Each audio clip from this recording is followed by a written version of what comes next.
Hello, this is Florida Kids Play Video Games. I'm Alex. And I'm Sarah. And today we're going to be talking about a personal favorite game of mine. You're wrong, you have heard of Enter the Gungeon. Have you been living under a rock this whole time? Yes, it came out You pathetic rock person. It came out in 2016. What are you, living under a rock? You rock person? And what are you doing listening to a podcast? Yeah, a civilized YouTube podcast. About two kids in Florida talking about video games. There is literally nothing else to this podcast. We do literally nothing else. Variety. Anyway. Ugh. Enter the Gungeon. It's a fun. It's very fun. End of episode. Okay, bye. No. Yeah, so Sarah has not played much of Enter the Gungeon, for she does not own it. I do not own game. Yes, she does not own Enter the Gungeon, so the only experience that she's had is split screen mode at my place. Not split screen exactly. Well, multiplayer. Yeah. So she only knows how to play one character and not very well. Thanks for that. She can only play the cultist and not very well. Now to be fair, the cultist's starting weapon is a Nerf gun. So I can understand why she doesn't do so good. It's hilarious. You're just there, fighting against a gigantic macho ghoul with a Gatling gun, just with tiny little child with a Nerf gun. So, Enter the Gungeon. It's like a dungeon crawler, bullet hell sort of situation. Smush them into one, and it's beautiful. It's very fun. Yes. I mean, honestly, it's one of the most well-made games I've played in a while. But that might be because I played that Star Trek Online game once. It was kind of awful. Never play it. Also, never play Neverwinter. It is also horrible. It's a great game. And as we said, guns. Some of them aren't even guns. One's a plastic baseball bat. It's the best weapon in the game. It's called Casey. You can deflect bullets and bullets. The distinction is one bullet shoots at you. The other bullet is shot at you. Bullets. And let's just take a moment to acknowledge that if it's an Enter the Gungeon, it's probably most likely a reference to something else. Yes. This happens often. Including the shovel gun, another reference to the hit game Shovel Knight. The bosses are great too. What's your favorite boss? What's your favorite boss? I don't know, we've only seen a few of them. Well, yeah, because I can't make it past floor 2 with you. I make it to floor 4 on my own, I'll have you know. We made it to floor 3 one time, I think. Yeah, and then we died in the second room. Well, you know. We hadn't figured out the ethereal explosion yet. I mean, yeah. Currently, my favorite boss is probably not the Anaconda. Why is it in the game? If Dodge Roll was still working on the game, I would tell them to get rid of it. I hate them so much. Oh, that's too bad. Anaconda, please die in a hole and never come out. Why don't we shoot it? You can shoot it, but then it can literally boost its health by, I think 2 times. Dang. By eating a rock. Okay. I hate it so much. It's eating the pathetic rock people. Have I told you that I hate the Anaconda? Yes, you have. I don't know. I like the Gatling Gull. He's kind of funny, and he's really easy. My favorite boss is not one that I've ever beaten, but I have seen, and I hate it. Which is? I saw it on my... A love-hate relationship. It was the first time I made it to the 2nd floor. It was called The Door. It was the door to the boss room. It's a secret boss. It's literally just the door. Oh, you fight a door. But How it intriguing. is very difficult, and I almost hate it more than the Ammoconda, other than the fact that I'm more likely to die against the Ammoconda than the door. Because of the fact that I will find the Ammoconda way more than the door. The door doesn't bother me. The door. Oh man, that's great. But yeah, it's a good game. It's a good game. It's really pretty. I haven't really heard that much of the music, but the music I have heard is quite nice. Yeah, I've only turned the TV volume up one time, and it was for the intro music, so it's the only time that she's heard any of the music. It's a great music, though. I mean, yeah, it's very good. It's a good music. So, what's like a defining feature of Enter the Gungeon? You might be asking, except maybe not, because it's guns. Yeah, it's got guns. But you know what else? You shoot stuff with them. But you know what else it has? What? Bad guys. Bad guys. Lots of bad guys. And you know who the bad guys are? Bullets. Most of them are bullets. Yeah. Literal bullets. Literal bullets. So, Sarah, I have a question for you. Yes? What is your favorite gun that you have found ever so far? Why do you sound like a robot today? Because this is just my voice. Okay. This is just my voice. Okay. I haven't really come across that many. I don't remember which ones we found, actually.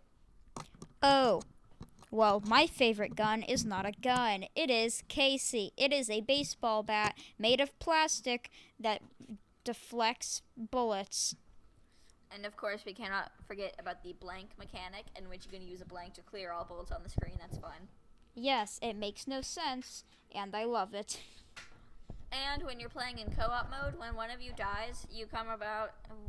The dead person is a little ghost now, and they can basically use a mini blank, and it's really helpful. So you're not entirely useless when you're dead.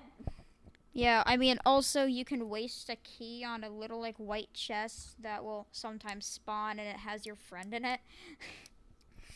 But why would you do that? Why waste a key on friendship? Yes, I hate my friends. I'm sitting right here in a completely different house. I said friends. Oh. This means you have more. No, it means I have one friend who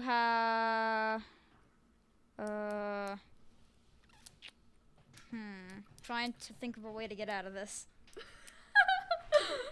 I have one friend that plays multiple games with me. You know, like about like Christian. I said friends. I gotta call him, see if he's down for the Smash Bros. Episode. Yes, we do. When is that? What episode is that? I don't know. How Next about one I get how about episode 8? works for me. All right. I mean, that's basically all we've got for it. You can't really go too in depth with the mechanics, because the mechanics you just run around a dungeon and shoot stuff. Yeah, but there is a story. There is a story. That is correct. There's a gungeon, and you have to enter it. Because there's this bullet and this gun that'll kill your past, apparently. Yup. How does it do that? I don't know. It just does. Oh, by killing you. Oh. The gun that kills your past is just a revolver with the barrel, or not barrel. Wait. Yes, barrel. With the barrel stretched out and turned to your face. That's depressing. And then you die, except you don't die, except you do die, except you don't die. You die? But also you don't. How interesting. Yeah. Well. How infinitely interesting. Let's go over the characters. Sure. Should we include NPCs? We should probably just go over the playable guys. Okay, I'll do like 1 or 2 NPCs. We're trying to keep this episode short, aren't we? Yep, because I don't want to edit an hour-long video. Because that was a nightmare and took me a week, partially because I was too lazy, but also because it's difficult. We're running a video game podcast. You can't expect productivity. No, why would we do that? Anyway, so like, there's characters. Wow, I guess I'll go over the cultist since that's the only guy I've ever played as. No! Then why don't you start? So, there's a game, it's called Enter the Gungeon. There's so many different characters. First, there's the convict. Nobody likes them because her starting weapons are garbage. A budget revolver? Okay, but then you get a sawed-off shotgun? That's kind of awful. The hunter is one that people actually play with the rusty sidearm, which is a revolver, and a crossbow. Plus, her starting item is a dog. You get a dog. It doesn't fight, but it's a dog. Everybody likes dogs. I still don't know what it does. It's just a dog. Then there's the Marine, my personal favorite. Yes. With the Marine sidearm, the best starting weapon in the game. The supply drop, which is free ammo whenever you use it. Military training, which raises your rate of fire and reload speed. And you get 1 armor at the beginning of the game. Then there is the pilot. He's kind of cool, I guess. Really, the only cool part about him is the fact that he gets stuff in the shop for cheap. He can pick locks on chests, but only about, 1% of the time. And the fact that he can hold 1 extra active item. Also, his starting weapon is the Rogue Special. It's just a worse version of the Cultist's weapon, which is a Nerf gun, as I said. It's a Nerf gun. Next up is the Cultist. Sarah, take it away. I've never played as them. He's a little child in a purple coat, and he has a Nerf gun. It fires decently fast, I guess.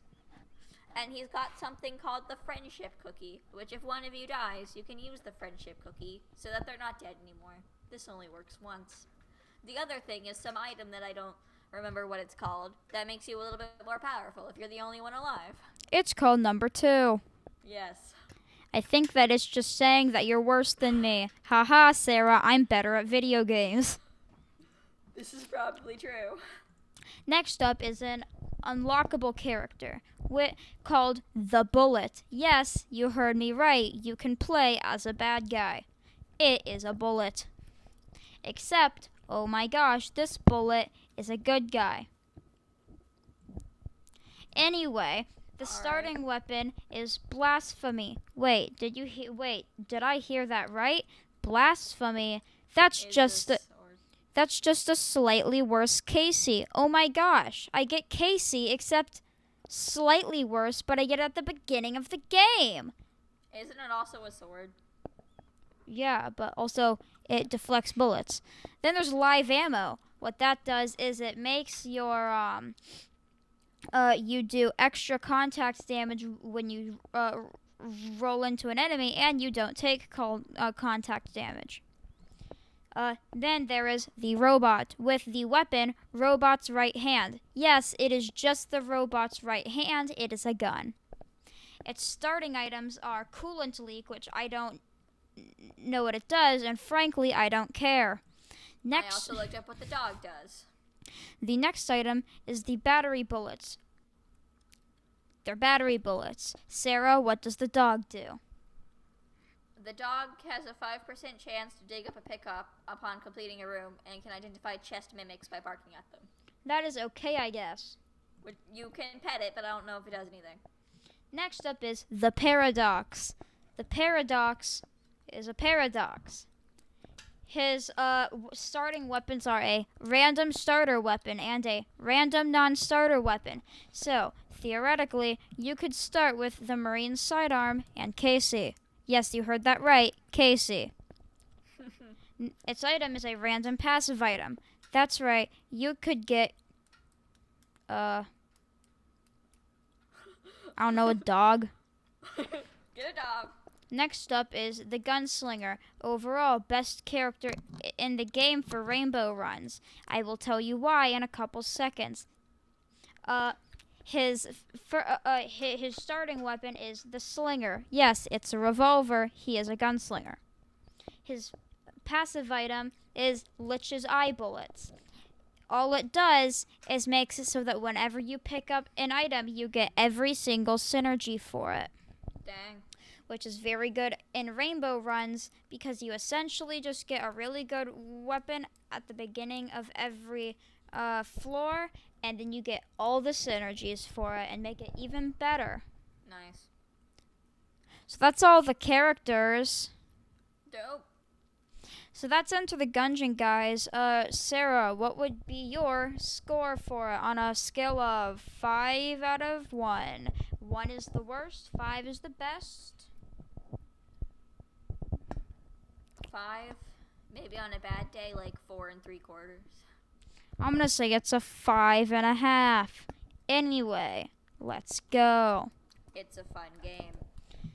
Very good game. I would definitely recommend to anyone.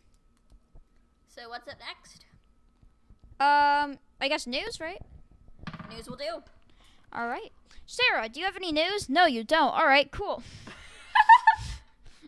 I'm kidding. Sarah, what's your dumb news? My news isn't dumb. You're dumb. You're dumb. What's your news?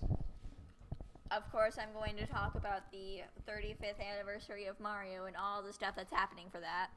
That's interesting. There's a lot of things that are happening for it. Like, a lot of things. Wow, that's really cool.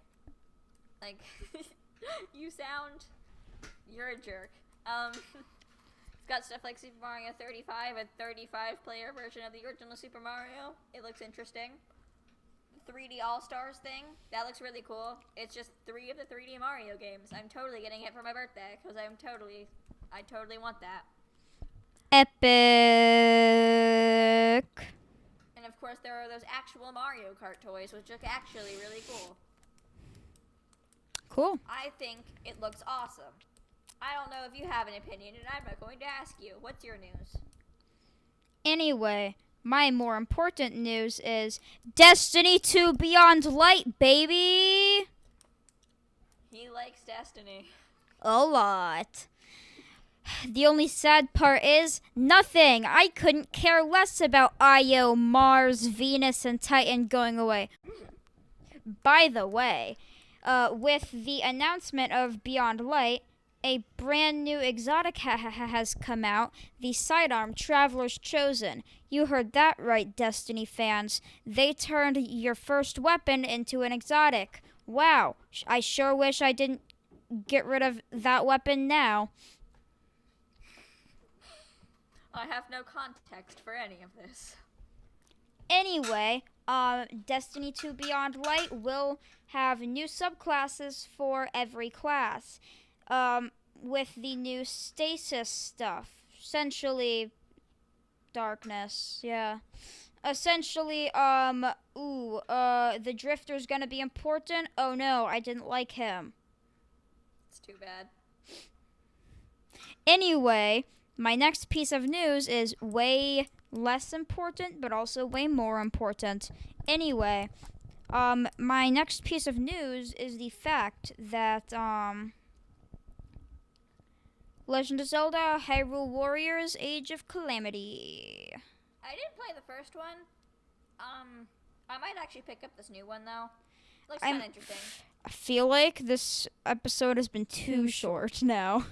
Well, we still have that one segment that I came up with right before this happened. Oh yeah, let's do trivia first. Anyway, Sarah, question time. Cool. You asked me all the questions. As you said, I haven't really played that much. What's my favorite weapon in Enter the Gungeon? You mentioned this multiple times. It's Casey. What is the objectively best weapon in Enter the Gungeon? Casey. And what I is think I figured out your pattern here. and what is the absolute best item / weapon for fighting the Gatling goal? I mean, is this the same answer to all the other questions? I don't know. Is it? There's no pressure. The pressure's on. If you get this wrong, we are no longer friends. I mean, considering it's you. Is it Casey? No, you dumb buffoon. The answer is table tech blanks. Oh my gosh. Gatling Goal is literally the only boss with tables in his room, and he sprays a ton. Just use table tech blanks, and all of his bullets will disappear if you flip a table, Cool. effectively giving you 4 extra blanks. That's dope. All right, really cool, so now we gotta do our new segment. New segment time. Sarah, what's this new segment called? I need to come up with a jingle for it. And I have decided to call this Review the Review. So basically what we do is that we look at reviews that other people have done on the game we're currently covering and go over their points and see if we agree. Yes. Wait, what source are we doing? I got IGN up. Okay. I'll look at it too. All right. Oof. Anyway. John refusing okay, I should give credit. This is a article on IGN called Into the Gungeon Review. Hi, Vince Ingenito. Yup. Sorry if I butchered your last name. You probably did. I don't know though. Anyway, genre fusion can often be nothing more than a developer clumsily mashing together 2 popular things in order to make a third mega popular thing. But Enter the Gungeon makes skillful use of elements from both sides of its family tree, even judged purely on arcade shooter standards. Gungeon makes the grade, and its carefully implemented roguelike elements add variety, structure, and replayability to that base. It's all wrapped up in a breezy, delightfully silly package that keeps me shooting, smiling, and shooting some more. Oh my gosh. Oh my gosh. Why do you shoot so much? Are you a psychopath? This is Gungeon, my dude. That's all you do. No, you also push gunpowder barrels that explode. And water barrels that also explode. So you shoot stuff and make it explode. Yeah, pretty much. I mean, I could agree with all those points so far. And, anyway, like a boss. This is especially so... Wait, what? I don't know. Wait, what? I didn't read the earlier part. I don't care.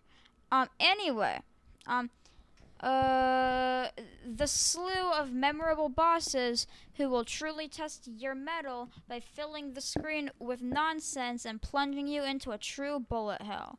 The one-eyed beholster, for instance, in addition to the standard array of bullet eruptions, will switch constantly between spawning little minions to take shots at you, firing homing rockets that need to be shot down before they reach you, and a continuously sweeping death beam that needs to be perfectly rolled over. What ensues is a fast-paced juggling act that challenged both my reflexes and my brain. Do you agree with challengingness? An easy game, certainly. What'd you say? Sorry, my headphones went out. It's fine. It certainly isn't an easy game by any means. Oh yeah, no. Definitely not. It is not an easy. As diverse and interesting as your foes are, though, the wide array of guns and gadgets, is the true star here. Your arsenal is full to bursting. Okay, then full to bursting. With both conventional firearms like the enemy penetrating sniper rifle or the Winchester, and decidedly non-conventional ones like a fire-spewing pitchfork. What do you mean? That is very conventional. Or I'm sure. Or a laser rifle that sends bullets flying back like lightsaber style. What do you mean? That is also very conventional. I'm sure. Whenever you reload, things like clip capacity, accuracy, and bullet spread help differentiate your Mac 10s from your M4s. What did any of that mean? Speak English. And nice reloading and shooting sound effects will make even the most basic starting guns fun to fire off for a bit. Still, there are a few too many dull conventional weapons. I couldn't help but feel pangs of disappointment whenever I'd open a chest and find one of the many similar shotguns or handguns instead of something crazier. Sarah, do you disagree with any of this? I mean, I'm feeling good about this review so far. Guns. Lots of guns. The funky stuff is where it's at, though. Both for the humorous descriptions and clearly pop culture and clear pop culture influences, not references. I'm dumb, and I'm just dumb. Yes, indeed you are. And because much of it opens up altogether new ways to play one passive item. The metronome lets out a little chime with every kill you make without switching guns or taking damage. That noise means your currently equipped gun is getting stronger and stronger with each downed foe, to the point where even a basic pistol can shave off chunks of life off a boss if you've really been on a tear. Gotta say, didn't account for damage caps. Sorry, man. That makes this totally useless. I'm kidding, but yeah, I mean, damage caps are just there to make sure that you don't freaking murder everything. But why? If I'm doing well, there's a reason. I mean, yeah. Most of the time, caps like that are on there so that the game's code doesn't strangle itself. Yeah, I know, and I do still agree with this argument. One of my favorite guns fires 2 projectiles out in opposing sin curves. If they come back together to intersect without hitting anything else, the resulting fusion reaction causes a massive explosion that can clear the screen if placed properly. These aren't just laser guns of different colors and sizes, but wholly unique tools that provide a ton of fun, creative ways to blow enemies to bits. Gotta say, this is actually a very good review so far. I do definitely like that he is accounting for the fact that everything is different. Yeah. Because I know that a lot of people, like, I personally know a couple of people who started the game and then never kept playing because they thought that every weapon was pretty much the same. Well, that'd be boring. Yeah. I'll read the next paragraphs. Thank you. My mouth is very dry. It's fine. Roguelike elements are applied sparingly, so as to complement the shooter gameplay rather than smother it. Each floor of the gungeon is made up of a random configuration of handcrafted rooms, so everything feels well placed. But you'll never settle into a monotonous rhythm. Chests, shop items, and boss drops are all totally random, so one round I might be blanketing rooms with a Molotov launcher and mopping up with a gun that fires homing skulls, and the next I might multiply the damage output of my Mega Man-inspired Buster Cannon with a projectile doubling active item. Even the bosses you face are randomly pulled from a pool, so you can't lazily prepare for the same threats on every run. The only roguelike convention that I felt underdeveloped was this selection of playable characters who didn't feel different enough from one each other for me to gravitate towards any one of them. This I actually kind of disagree with. I'd say that the characters are fairly different from each other. Yes, they all have the same health and more or less very similar starting weapons, but they all have differing abilities and items that you can start with. I've only played as the cultist, so I can't really speak on that one. Yeah, and I almost always play as the Marine. Alright. A light splattering of dungeon traps, NPCs to save, and sacrificial shrines round things out. But these elements serve more to add variety than to force you to make the best of bad situations, like in other roguelikes. This keeps the focus squarely on your ability to move and shoot. A lucky drop can certainly make life easier, but I never died and thought, man, I really got screwed on this run. It was always, man, I should try and suck less next time. Enter the Dungeon also employs a few quality of life elements that keep the action moving at a constant pace while other games slow down. After clearing a room of baddies, all the currency they've massed just magnetically pulls to you, even as you're running to the next room. You never need to waste time scouring for every last penny before you move on. Teleporter nodes are sprinkled liberally across the well-marked dungeon map, making it easy to quickly identify doors you haven't opened or items you left behind and return to them without having to hoof it through too many empty rooms in the process. There's even a quick start prompt that comes up during the opening splash screens that drops you directly into a fresh run as the last character you played with. Rarely have I gotten into the action so quickly. How are we doing so far? What do you think? I'm really liking this review, personally. Yeah. Just because of how positively they speak of it, or like the points they're covering, or? Personally, I think that they are making some very good points, and they are not just skimming over some of the good parts of the game and going straight to the bad parts, because I know that a lot of game reviewers do that with other games. Yeah. Simply because of the fact that they don't have enough time to play through the entire game. They usually just play through like a demo of sorts so that they can get their review out in time. Too many people go straight to the bad, not to the good. Yeah. Okay, here's the verdict that they put at the end here. Enter the Gungeon's design is quite sophisticated for a game about shooting bullets and anthropomorphized bullets with guns. It uses elements of one game genre in the context of another, enhancing its most enjoyable elements. Despite there being so many more moving parts than a typical arcade shooter, it sometimes feels more immediate and focused on getting you into the action and keeping you there. And where similar games can run out of novelty within a few hours, Enter the Gungeon is still surprising me with new implements of destruction after 50 hours of play. They gave it an 8.5. Out of 10? Yeah. That's pretty good. Yeah. So, how's this review? I think that for the most part I agree with it almost completely. Yeah. You did a good job, Vince Ingenito. Sorry if I butchered your name again. Yup. Oh yeah. Big announcement! Ooh. Not really that big because, you know, we're not big, so it can't be big. Anyway, big announcement for us. Yeah.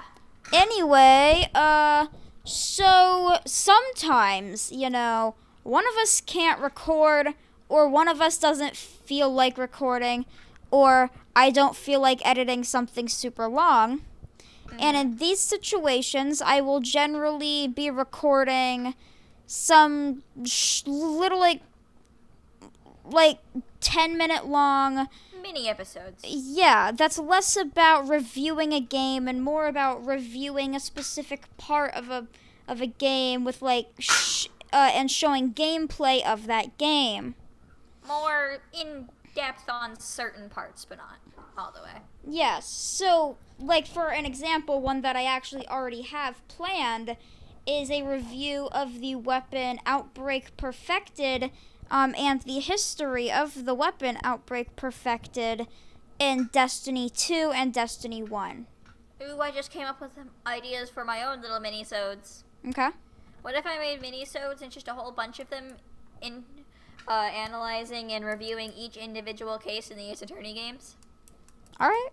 There's 14 in the original trilogy alone, so that should make plenty of episodes. Yeah. Alright. So that's it for today, I guess. I think so. Alright, Sarah, let's do the outro. I should probably say this. Like, comment, subscribe. Be cool like that. Wishlist Carlson on Steam. Yeah, that game looks really cool. Don't be a pathetic rock person.